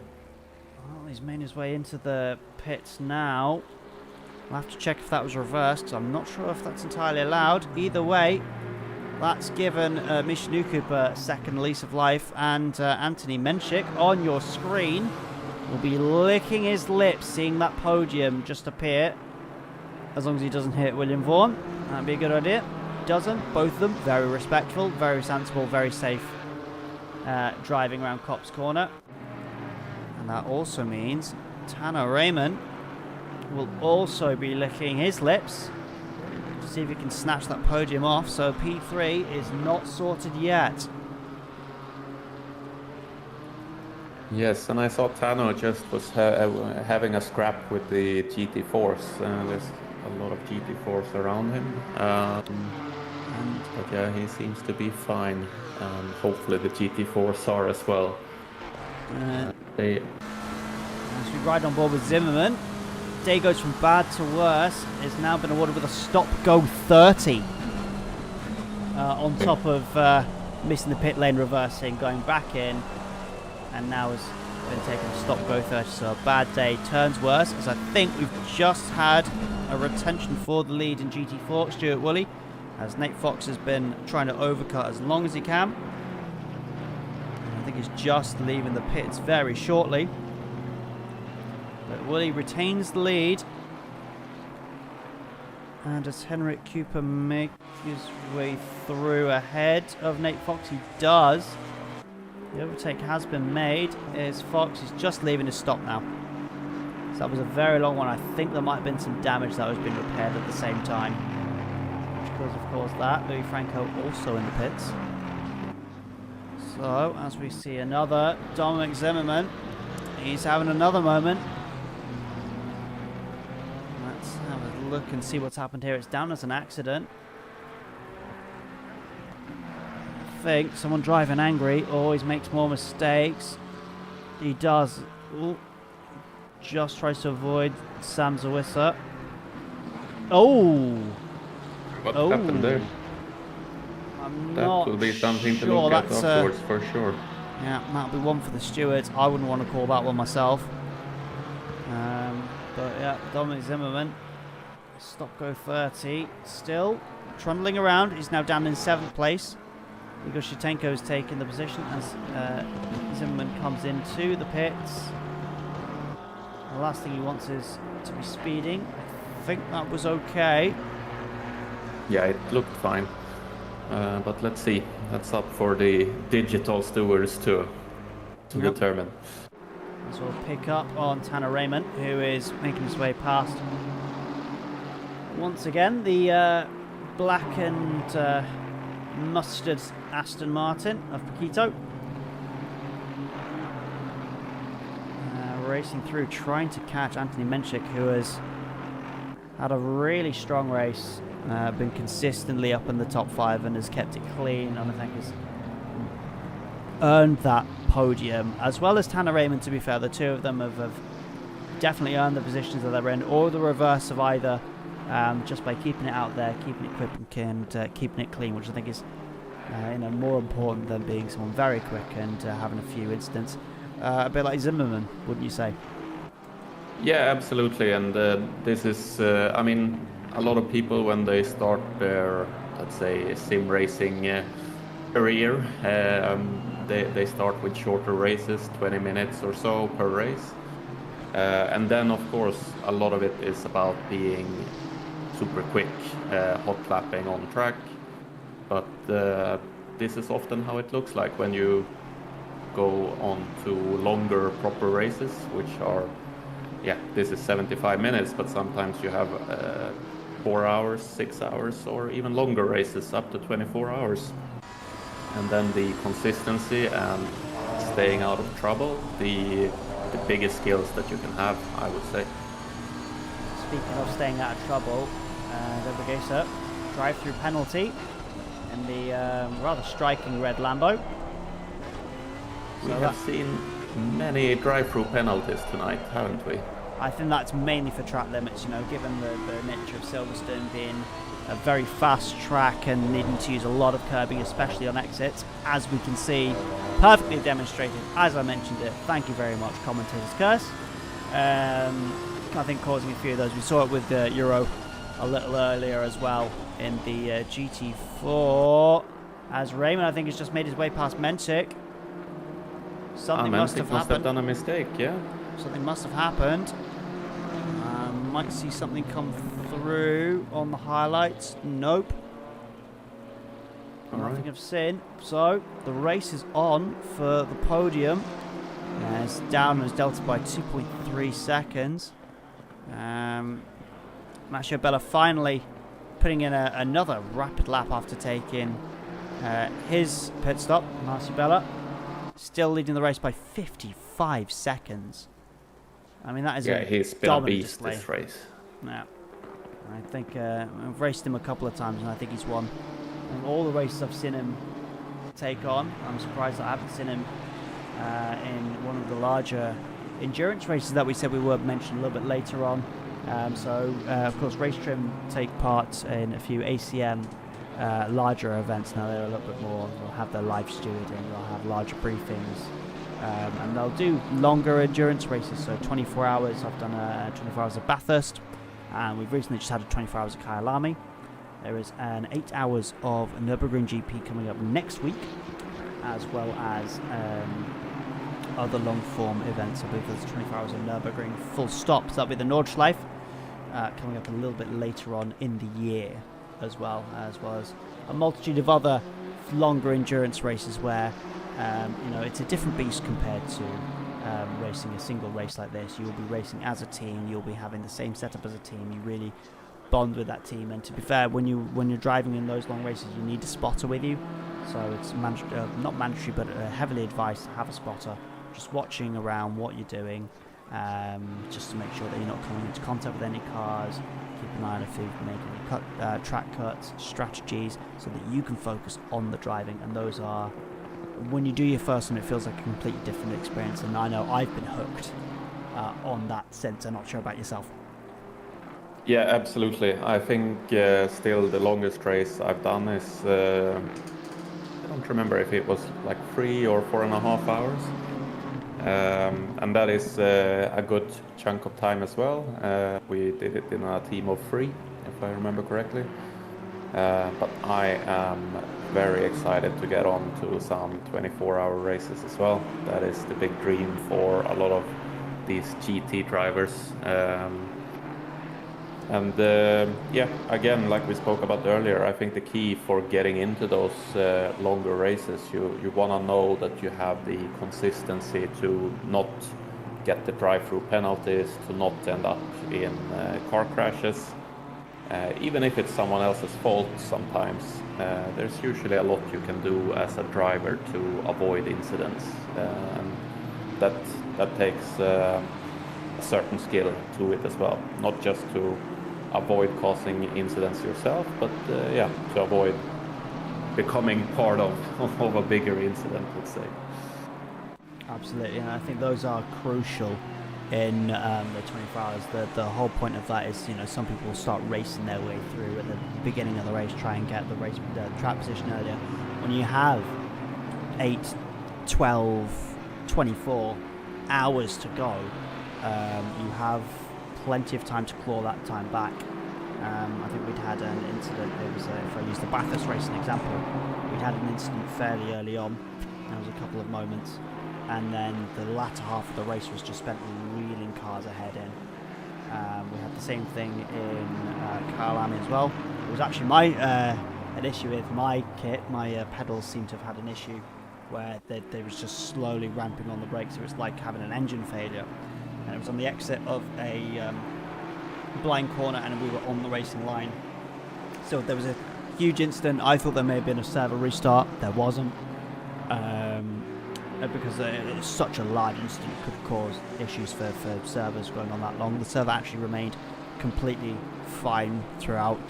Towards the end, there was a couple of moments where it was a bit stuttery, which was a bit of a squeaky bum time moment, but we'd went into the pits, we'd repaired the car, we'd got my pedals repaired for my latest stint, and I did a quad stint in the morning, so it was 4 hours straight, and just pushing out laps upon laps upon laps upon laps to make up the position. I think we made up 3 laps to the cars ahead of us. So it's one of those ones with longer races. Never say die, I think is the best term for it, because otherwise, it's always a long race. There's always ways back into these. Even if you think you're 2 laps down in like the first 3 laps, it just means that you've got a clear track ahead, and you'll probably end up undercutting those on strategy anyway. Absolutely, yeah. Just keep your head down and keep pushing. That's the message, I think, for anyone going into their first endurance. Absolutely, and enjoy it. The important thing is exactly. have fun. Enjoy it, and also like keep helping each other. Like sometimes mistakes happen, not only for you but for your teammates as well. And it's important that when that mistakes happen, because it will, it's inevitable, we all do mistakes, then it's important that you're there to support each other and try to bring the positivity out to help the team back on track. We'll have to see Derek Brubaker just coming back onto the track after a bit of a moment at the Maggots Beckett's complex, just letting Matty through.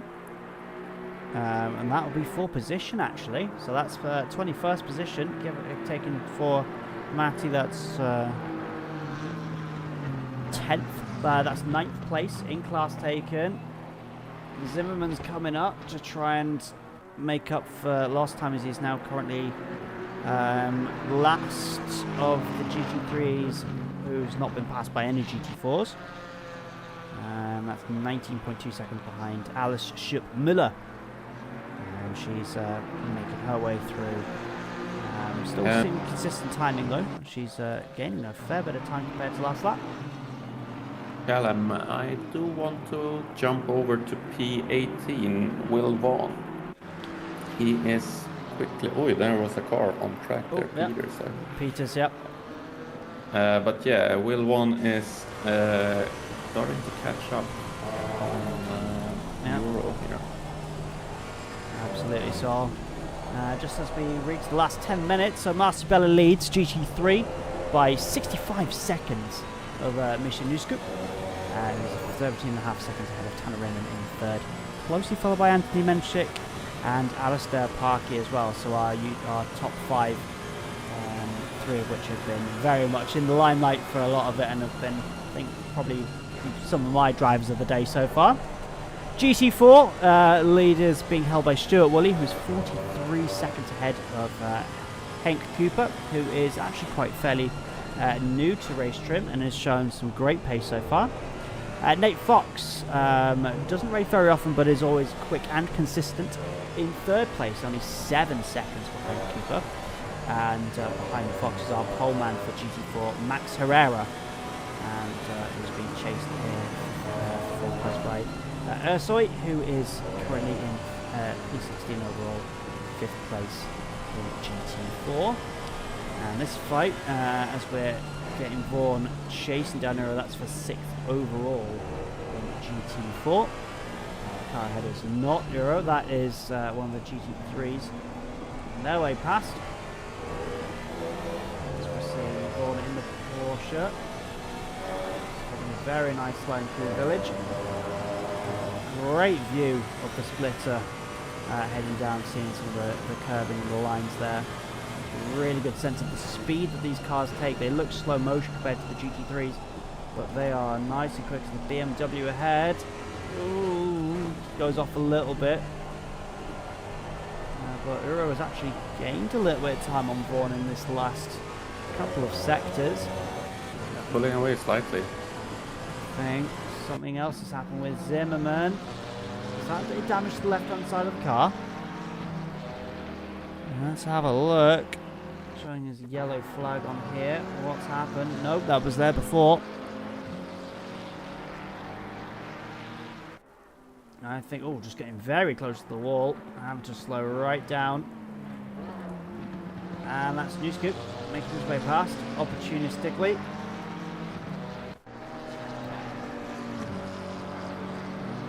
Zimmerman's still stuck behind Thomas Kluge. What? Given Zimmerman's pace, I would have thought he would have made his way through by now. Yeah, I'm sure it's just a matter of another corner or two. What's happening? Was he following? I'm not sure. Let's make our way back to see. There's got to be something going on. He is following. That car is not being pushed to its full, I don't think. Or if it is, that is some extreme damage. Yeah, that could be the case. Best. He's going to make his move here, or he's going to hold it. Oh, he's just lifting. Well, it's a tricky couple of corners to make his way through on. Ooh, just a little bit off. And now, perfect opportunity, better run. Take the inside. Very close. What is going on? What is Dominic doing? He's...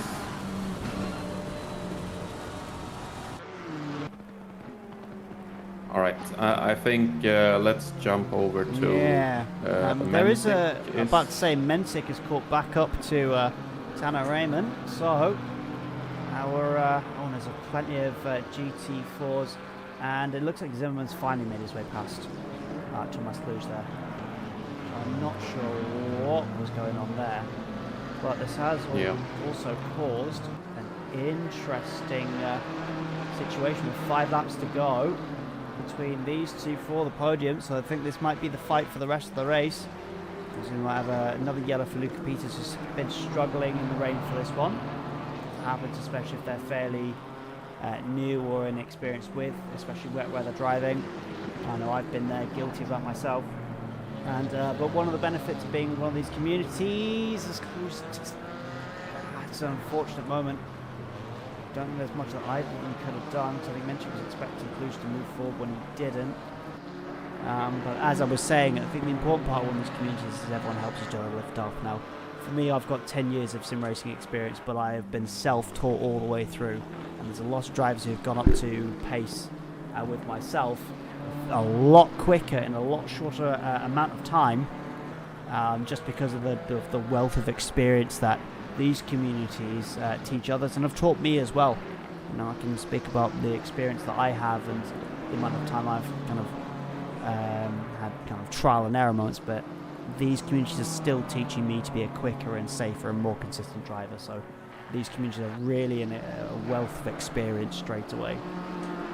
Absolutely, I couldn't agree more. And even with your 10 years experience, Callum, I imagine that you, like, considering the experience you have, you can say that, well, you're one of the more experienced guys in here, but even you would do mistakes from time to time, right? Oh, absolutely, and I still get annoyed as I used to when I was first racing. You know, with even the most basic things. You know, if it's one of the things I go back and say to myself is like, you're going to still make the same mistakes. This is normal. This is what sim racing does. This happens. Yeah, it's part of the game, part of the racing. It always happens. Absolutely, and one of the things I did is you know, there was a couple of friends who wanted to get into it, so we'd gone through into we'd actually done a bit of AMS2. And that we'd done a few kind of online lobbies and bits and pieces, and we got to create our own lobby, and we'd had it set to help teach us and those bits. Now, if that's something that the viewers at home want to do, they can actually do that with a Racetrim server. They can actually host a Racetrim server online, and you can do that, and it's completely customizable. All you need to do is head to racetrim.pro. You can rent your own server. You can do it for as little as you want. Use the settings and the tracks that you want with the weather conditions that you want. It is only 5 American cents an hour, so it's incredibly affordable. But also with the Racetrim.pro companion app, you will also be able to track your progress, lap sheets, you know, fastest laps, consistency, as much data as you need to help yourself improve or to help others improve as well. And of course, no hours are charged when you are signed up, only when you rent the server. So the only thing you'll be paying is that 5 cents an hour, which I think is incredibly useful. And I think it's a tool that I would have used had I had that available to me when I was doing the teaching for theft. So just as a reminder, racetrim.pro to rent your server. It'll be a server exactly the same as this, because it's on a racetrim.pro server. And then you can run a race just like this, or even a private lobby with you and your friends, as much or as little as you need from there. Absolutely, I think that sounds like a great deal. Yeah, and I think it also works because all the money goes towards keeping Racetrim going, keeping those servers, you know, rented or not, alive, so that you can just keep coming back to it. And we definitely want to keep Racetrim alive. Absolutely. It's a great community, and the servers are great as well. Everything have been flawless tonight. We did have Sean Julius drop, but that was not because of the server. That was, as he reported it, because of a blue screen. He said he recently built his PC and seems to have had some issue with components or some connections there. So completely PC related. And just looking at Marcy Bella on his last lap now of 1 hour and 15 minutes, just coming up in about 35 seconds time. Has driven faultless race so far. And looking at another rather dominant victory, the gap is now coming to 86.2 seconds. Nearly 2 minutes, which means if we'd had another 15 minutes, he might have even lapped the whole field. Given that, and I think the only cars he hasn't lapped would have been Menchik, Raymond, and Newcomb. So, an incredible display from Marcy Bella. So time ticks down now to 0 minutes, 0 seconds. So this will be the end of the race coming up soon. We do have the final lap here, yeah. So Bella, we do want to follow him. I do want to just give a shout out here as well. We have a fight between Mark and Marty for P7. Yep, I can see that which is there. very close. But yeah, I think we keep our eyes on Bella for until he crosses the finish line, and then we can jump over to them. As we go through now, coming through Woodcote Corner, and it has been a dominant display from the sun-touched McLaren. Marcy Bella coming through to take a great dominant win in a rain-soaked Silverstone. Weaving, flashing the lights, Marcy Bella wins the race. The first co-community race between Scottish legends, who he's representing, Lizard Racing, which you're representing, and Racetrim, who I'm representing as well. And a little half spin for celebration as we'll quickly flick through to the end of this battle.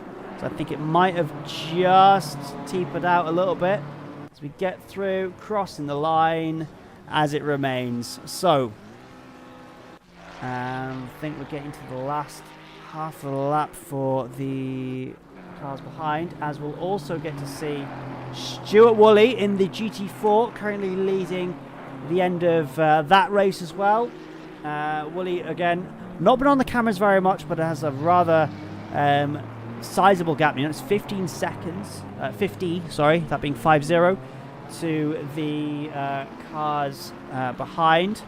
I think we just had a change for position for Uro.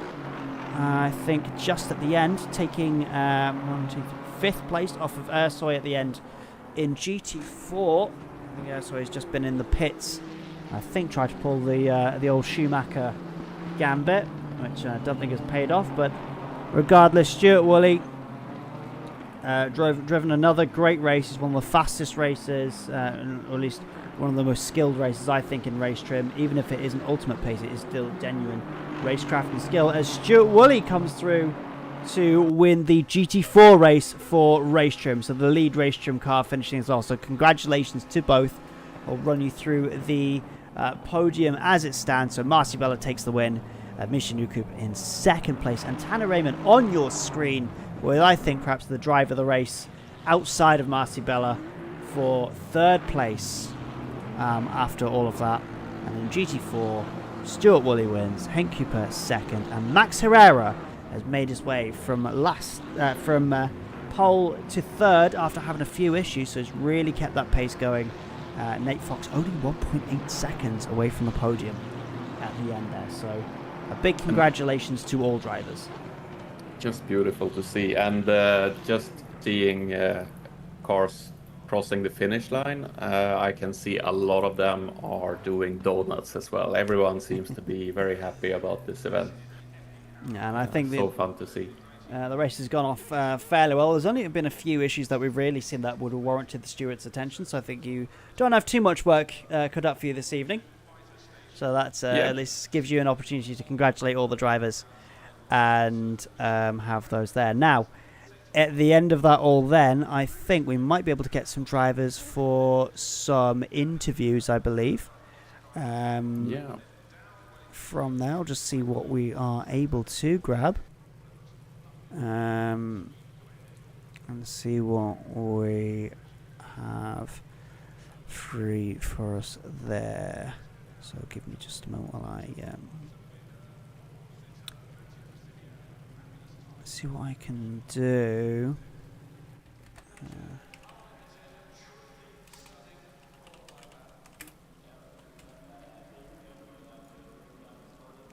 And then we'll have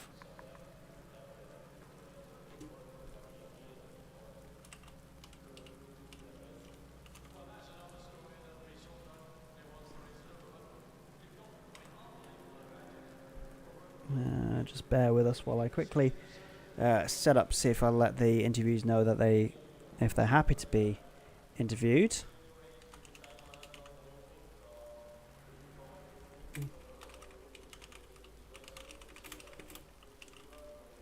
Just make sure that everything does match up, which I believe doesn't quite, because I think we had...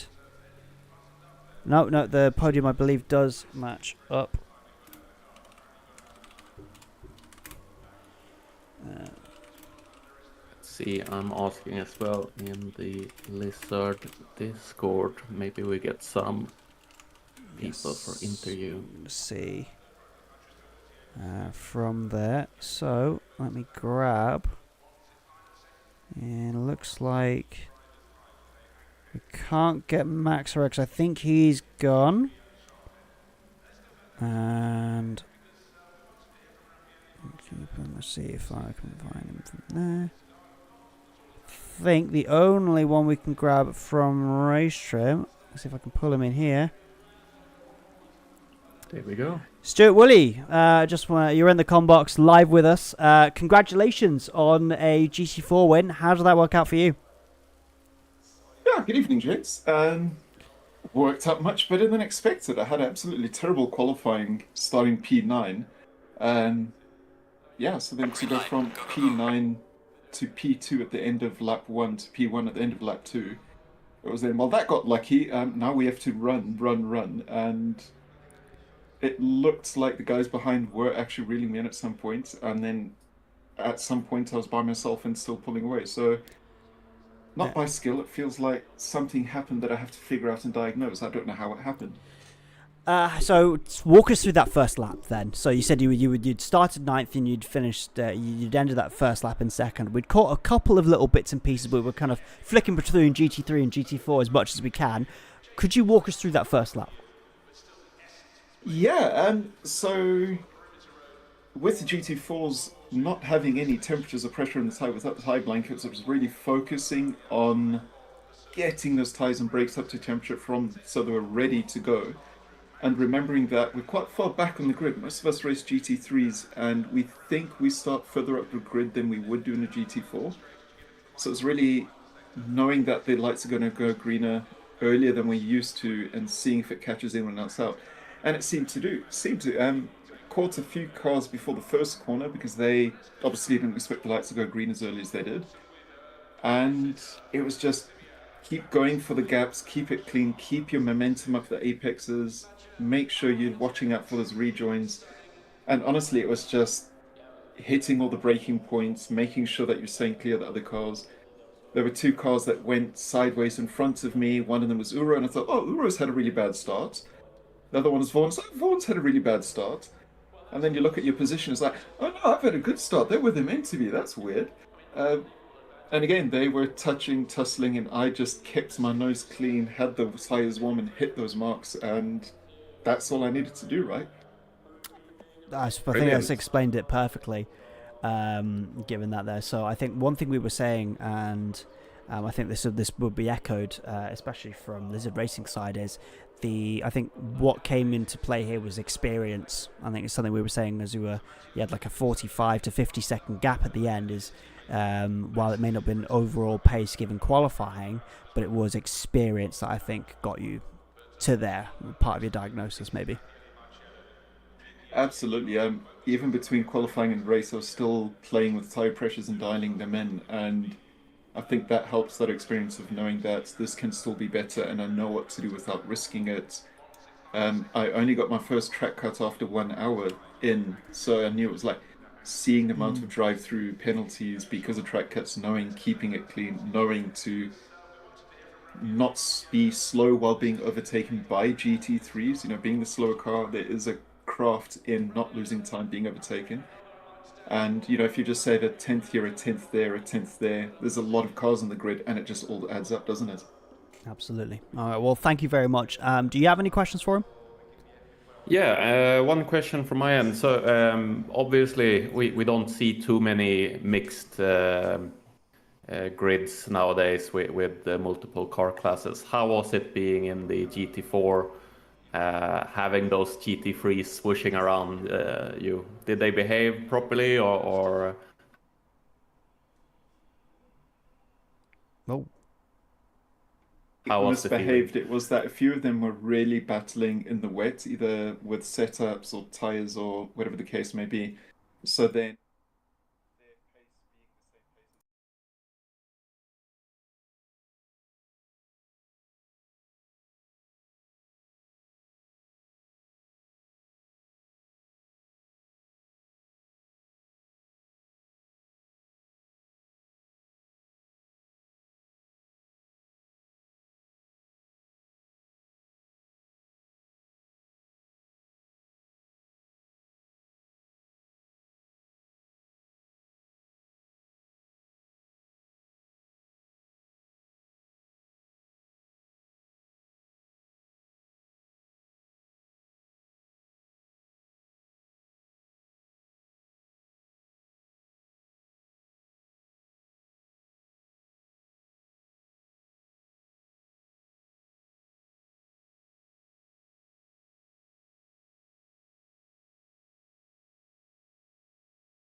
I think the last thing to say is thank you very much to everyone that has um, joined. Firstly, for the race. Secondly, for everyone who got involved even behind the scenes, and a huge thank you to all of the communities involved, so Lizard Racing, Racetrim, and Scottish Legends, all for getting involved and just making this event possible. This would not be possible without each and every single community member that's there, bringing some fresh life into ACC and really giving it just that fresh juice that I think it desperately needs before where things may slowly inevitably move away. But we want to give ACC that little extra life, and it's because of these communities, for the drivers that are involved and even the viewers, all just mucking in and just giving that a bit of life. So I want to say a massive shout out to absolutely everyone, and I also want to say a huge thank you, Nick, for stepping in and joining me on this journey and giving it that nice cool analysis that I think there's something that I've been not able to do as much with the kind of cast now, so I appreciate the support that you've given me as well. I appreciate hearing that, and thank you so much for having me. I am far from a professional broadcaster and commentator. As you mentioned, we don't get paid. But it's been a pleasure being here with you, Callum. No, well, once again, I want to say a huge thank you to everyone watching and all the viewers, and we will sign off by saying this has been Lizard Racing, Racetrim, and Scottish Legends for their first community event, signing off.